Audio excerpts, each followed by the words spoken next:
Now, I understand, Senator, that you have personal experience of the contribution that migrants have made to Australian life.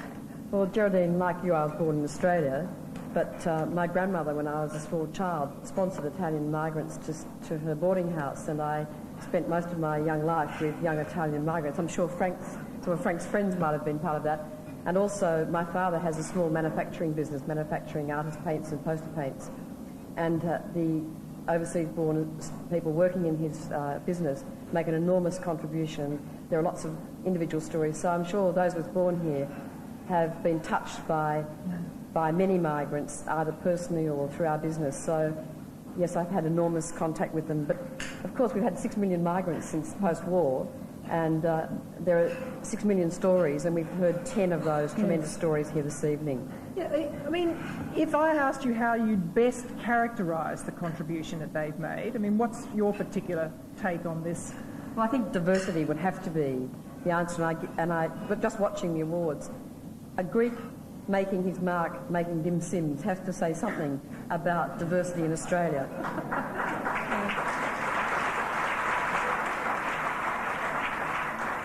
That diversity, I guess, is reflected in art, in education, in cuisine, in sport, in leadership, in economic strength, and the National Australia Bank has really recognised that through these awards, that contribution to economic strength.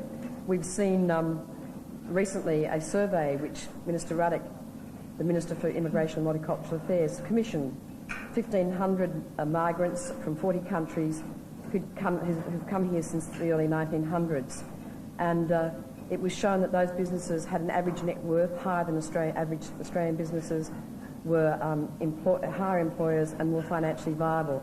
And it was a tremendous contribution. And skilled migrants coming here in the last financial year bought $6 billion and created about 6 jobs each. So it's a tremendous story about productive multiculturalism. Well, thank you very much indeed for outlining all that tonight. Thank you. Ladies and gentlemen, please thank Senator Kay Patterson.